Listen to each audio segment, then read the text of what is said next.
The judge looked up. The high-ceilinged courtroom was thick with the scent of old paper and the nervous sweat of my stepfather, Richard. He sat at the mahogany table, adjusting his $3,000 suit, looking every bit the grieving widower, except for the way his eyes darted toward the exit. "Mr. Vance," the judge said, her voice echoing off the marble walls, "this court has received a sealed envelope from the state archives. It was flagged due to a discrepancy in the death certificate of your late wife, Elena." I sat in the back row, a nobody in a thrift store tie. To Richard, he was just the quiet, useless stepson who cleaned the gutters of the mansion he now called his own. For 20 years, he had told me my mother was a penniless orphan who died of a broken heart. He had told me I was lucky he charitably took me in. "Your Honor," Richard's lawyer stood up, smooth and arrogant. "This is a simple probate hearing. My client is the sole beneficiary of the estate. The stepson, Leo, has no standing. He is not blood related to the Forrence fortune." "That is exactly the problem," the judge replied. She slid a silver letter opener through the heavy wax seal of the envelope. The room went silent. I watched Richard's hand begin to tremble. He thought he had burned every bridge to my past. He thought the truth was buried 6 feet under with my mother. The judge pulled out a single yellow document. It wasn't a will. It wasn't a bank statement. It was a birth registry from a private clinic in Switzerland, dated 30 years ago. "Mr. Richard Vance," the judge said, her eyes turning cold as ice, "this document states that Elena was never an orphan. It also states that you were never her husband. It lists her legal name as Elena von Hirsch, the sole heiress to the Hirsch steel conglomerate." The judge turned her gaze to me. "And it lists Leo as the primary trustee of a billion-dollar blind trust. Mr. Vance, why does your marriage certificate say you married a woman named Elena Smith who didn't exist?" For as long as I could remember, I was the charity case. After my mother died when I was 7, Richard married a socialite named Catherine and had a real son, Julian. I was moved from my bedroom to a small windowless space above the garage. Richard made sure I knew my place every single day. "You're just a reminder of a mistake, Leo," he would say, sipping scotch while I scrubbed the floors. "Your mother was a waitress with nothing. I'm the only reason you aren't in a foster home.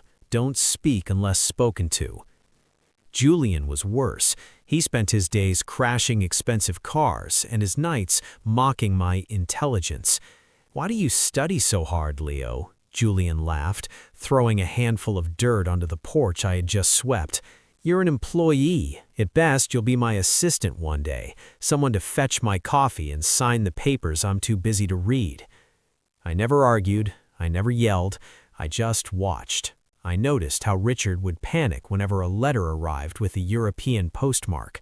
I noticed the way he kept a small black ledger locked in a safe behind a painting of a hunting dog. I spent 10 years becoming a ghost. I worked a night job as a data analyst, saving every penny, while during the day, I was the quiet boy who took out the trash. I used my invisible status to install a tiny pinhole camera in the study. I wasn't just studying for school, I was studying him. I learned that Richard wasn't a businessman, he was a parasite. He was liquidating assets that didn't belong to him, using a forged power of attorney. The day the betrayal hit its peak was my 25th birthday. Richard called me into his office, not to wish me happy birthday, but to hand me a suitcase. "We sold the house, Leo," Richard said, not looking up from his desk. "Julian needs the capital for his new tech venture. You have an hour to clear out of the garage. You're an adult now. My charity has ended." I looked at the suitcase. It was my mother's old travel bag. "Where am I supposed to go, Richard? Everything I have is tied to this estate." "That's the point. You have nothing, because you are nothing." I stood on the sidewalk with my mother's old suitcase, watching the locks being changed on the only home I had ever known. Julian stood by the gate, filming me on his phone, laughing for his social media followers. "The trash finally took itself out," Julian shouted. I walked to a nearby bus stop, my heart pounding, but my hands steady. Richard thought he had won. He thought by kicking me out, he had finally severed the last link to his crime. But he had given me the one thing I needed: my mother's suitcase. Inside the lining of that suitcase, hidden behind a false bottom I had discovered years ago, was a small, rusted safe key and an old phone. I went to a cheap motel, plugged in the phone, and waited for it to flicker to life. There was one saved voice recording. "Leo, if you are hearing this, Richard has found out who I am. He thinks he's married me for the Hirsch fortune, but the marriage is a sham. I used a fake identity to protect you. The real documents are in the vault at the Zurich branch. Don't trust the lawyers. Don't trust the police. Trust the quiet man." My mother's voice was trembling, terrified. She knew he was going to kill her. Suddenly, my motel door was kicked open. Two men in dark suits, Richard's private security, walked in. "Mr. Vance wants that suitcase, Leo," the tall one said, reaching for his belt. "He realized he made a mistake letting you keep it. Hand it over and we don't have to hurt you." I sat on the bed, my laptop open. I didn't move. "You're too late," I said quietly. "I've already uploaded the metadata of that recording to 3 different law firms in the IRS. If I disappear, the Elena Smith file goes public instantly." The men paused. They weren't expecting the nobody to talk back. My phone buzzed. It was a text from an unknown number. "I am the quiet man your mother mentioned. Check the bottom of the suitcase again. There is a deed for a property Richard doesn't know exists." The two thugs looked at each other, then back at me. They were muscle, not geniuses. They didn't know how to handle someone who wasn't afraid. "Get out," I said, before the local police arrived to investigate the noise complaint I just triggered on my smart home app. They fled just as sirens began to wail in the distance. I did what the text said. I ripped the bottom of the suitcase completely open. Taped to the plastic frame was a deed for a small, unassuming cabin in the woods 3 hours north. But it wasn't just a cabin. The deed listed the owner as the Leo Trust. I drove through the night in my beat-up car. When I arrived at the cabin, I found a man waiting on the porch. He was old, dressed in a janitor's uniform, holding a mop bucket. "Who are you?" I asked. "I'm the one who cleaned Richard's office for 20 years, the man said. "He called me trash every day. He never noticed I was the one who fished his shredded documents out of the bin and taped them back together." He handed me a thick, leather-bound folder. "Inside this folder are the bank statements Richard tried to hide. He's been using your mother's real identity to secure loans for his failing companies. He's $50 million in debt to some very dangerous people. He needs your inheritance to pay them back before they find out the collateral is fake." This was the crisis. Richard wasn't just a jerk, he was a cornered animal. If he couldn't get his hands on the Hirsch fortune through me, he would be destroyed by the people he owed. "Why help me?" I asked. "Because your mother saved my daughter's life when Richard tried to fire her for being sick. Now look at page 42. I opened the folder. My eyes widened.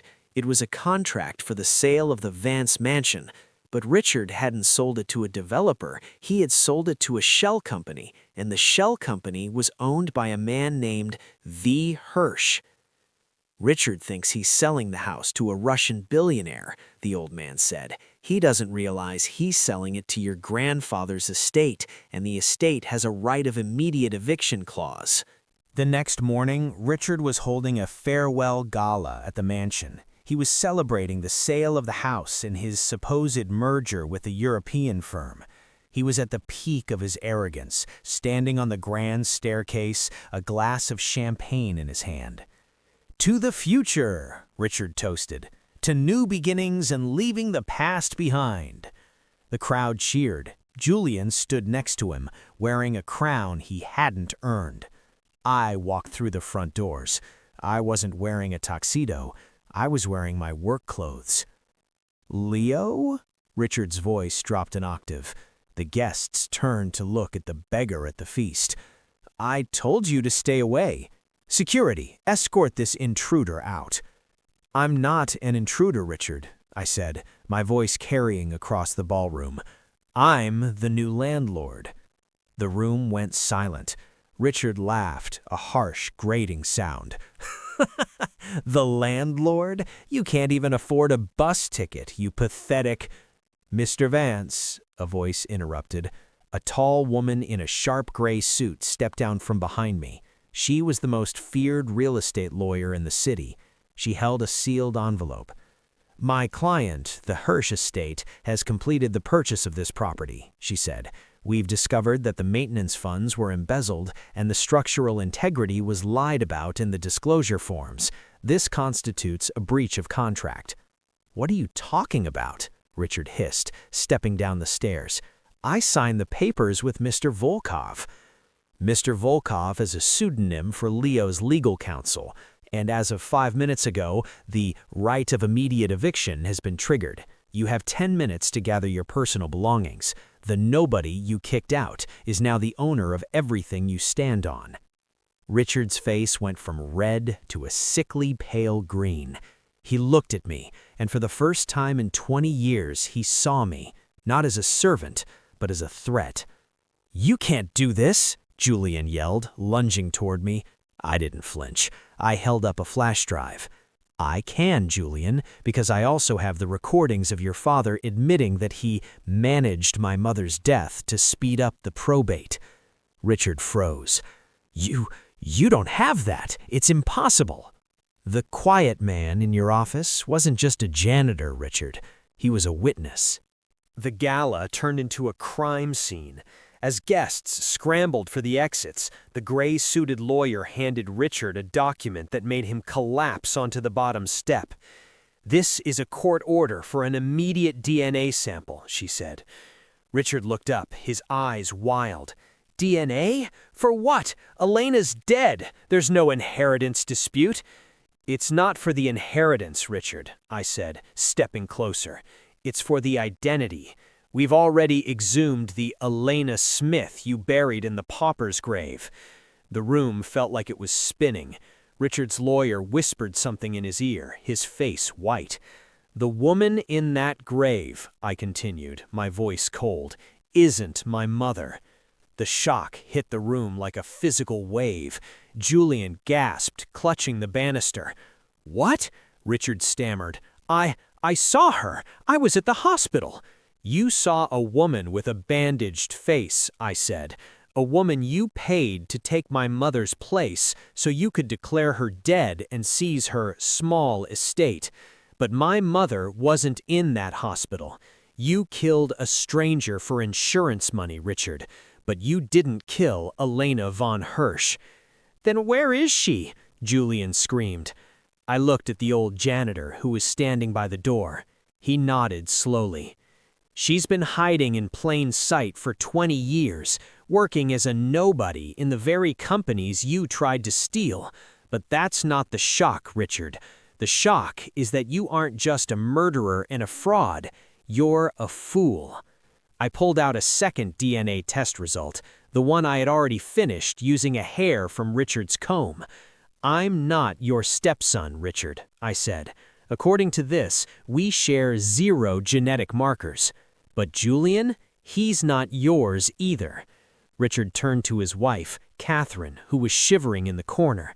She let out a sob and covered her face. "The Julian is the son of the man you've been paying off for 20 years to keep your secrets," I revealed. "The man you thought was your loyal bodyguard is actually the one who's been playing you this whole time." Richard's world was crumbling, but a cornered rat always bites. 2 days after the gala, while I was working with the Hirsch lawyers to reclaim the steel company, the police arrived at the cabin. They didn't have questions, they had a warrant.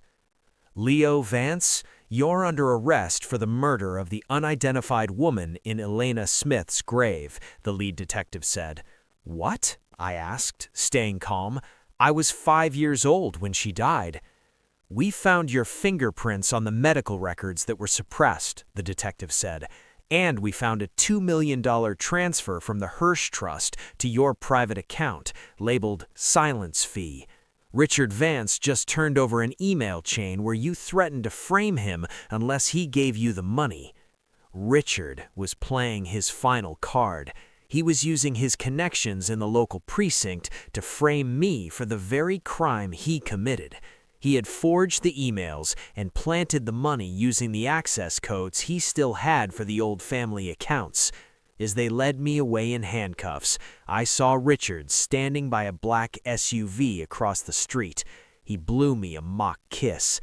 He thought he could bury me in the legal system. In the interrogation room, they played a recording. It was my voice, or a perfect AI mimic of it, admitting to the forgery. It's over, kid. Your janitor friend just disappeared. We think you paid him to run. You're going away for life. I sat in the cold chair, my hands cuffed to the table.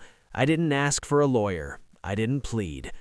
Check the timestamp on that silence fee transfer, I said. For what? It was sent at 10:30 a.m. yesterday, I said, from a computer at the Vance Library.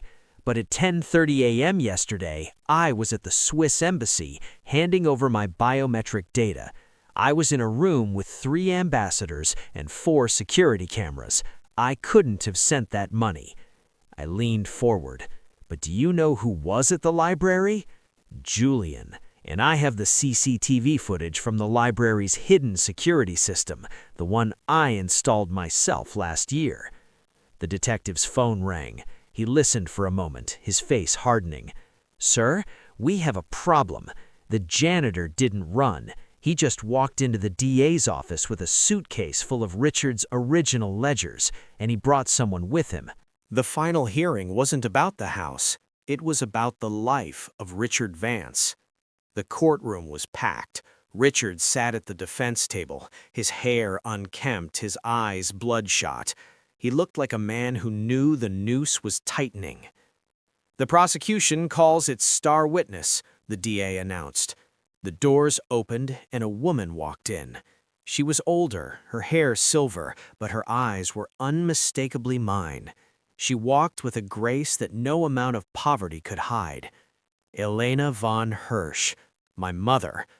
Richard let out a strangled cry. You were dead. I saw the body. You saw what you wanted to see, Richard, she said, her voice like velvet. You were so greedy for the Smith insurance money that you never bothered to check if your waitress wife was really who she said she was. I swapped places with a terminal patient who wanted her family to be set for life. I spent 20 years waiting for Leo to be strong enough to finish this. I stood up from my seat. I pulled out a laptop and projected a file onto the courtroom screen. This is the accountant's ledger. It shows every penny Richard stole. But look at the final tab. It's a bank transfer from this morning. I didn't send any money, Richard screamed. I'm frozen out. You didn't, I said. The loyal bodyguard did. The father of your son, Julian. He realized the ship was sinking, Richard. He took the last $5 million you had hidden in the Cayman Islands and turned state's evidence in exchange for immunity. I played an audio file. It was the bodyguard laughing. Richard was so easy to play. He thought I was helping him hide the body. I was just recording him the whole time. He's a pathetic little man who thought he was a king. The judge hammered her gavel. Order. Mr. Vance, do you have any defense? Richard looked at Julian, who was crying in the front row. He looked at his wife, who wouldn't even look at him. He looked at the woman he thought he had destroyed. I have one thing, Richard whispered. He reached into his coat and pulled out a small silver remote. If I go down, this whole building goes with me. I rigged the gas lines in the basement this morning. We're all staying here. The courtroom erupted into a panic. People scrambled for the exits, but the bailiffs locked the doors to prevent a stampede. "Don't move!" Richard screamed, his thumb hovering over the button. "Everyone stay in your seats. Leo, you think you're so smart. You think you're the hero. You're the one who killed them. You brought her here." I stood perfectly still. My mother didn't flinch. "Richard," I said, my voice low and steady, "do you remember the smart home upgrade I installed in the mansion, the one you paid $50,000 for?" "What does that have to do with this?"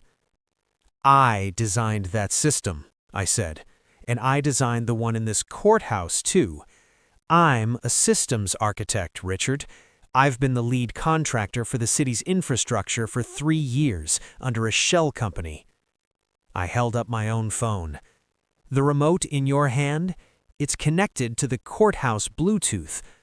But I blocked that signal 5 minutes ago. Your detonator is currently controlling nothing but the air conditioning in the hallway." Richard pressed the button. Nothing happened. He pressed it again, frantically, his face turning purple. A light breeze began to blow from the vents. The bailiffs tackled him to the ground. As they dragged him away, Richard screamed my name, a sound of pure, unadulterated rage. Julian followed, being led away in handcuffs for his part in the forgery and the attempted frame-up. I walked over to my mother. We didn't hug. We just looked at each other. 2 survivors who had played the longest game in history. "Is it over?" she asked. "Not quite. There's one more safe, the one Richard could never open." I took the rusted key from my pocket. We went to the basement of the old mansion, to a room that wasn't on any blueprint. I turned the key. The heavy steel door groaned and swung open. Inside the safe wasn't gold or money. It was a single, sealed letter from my biological father, a man Richard claimed had abandoned us. I opened it, and the first line changed everything I thought I knew about the Hirsch fortune. The letter was dated the day before my biological father died. "To my son, Leo, if you are reading this, it means you have defeated the man who tried to take your place. Richard wasn't just a stranger. He was my younger brother. He changed his name, changed his face, and tried to steal the life I'd built. The Hirsch fortune isn't just steal, Leo. It's a responsibility. Use it to protect those the world tries to make invisible." The realization hit me like a tidal wave. Richard wasn't just a stepfather. He was a jealous brother who had spent 30 years trying to erase his own bloodline out of spite. The fallout was total. Richard was sentenced to life without parole for murder, fraud, and attempted domestic terrorism. Julian was sentenced to 10 years for his role in the embezzlement. Catherine lost everything in the civil suits and ended up living in a small apartment, the very kind of place she used to mock. I took the Hirsch fortune and did exactly what my father asked. I didn't buy a yacht. I didn't buy a private jet. I bought the companies that treated their workers like nobodies. I implemented transparent pay, fair contracts, and legal protection for every employee. I became the boss who listened to the janitors. I stood on the balcony of the Hirsch Steel headquarters, looking out over the city. My mother stood beside me, finally free to use her real name. "They thought you were nothing, Leo," she said. "That was my greatest advantage. When people think you're nothing, they show you exactly who they are."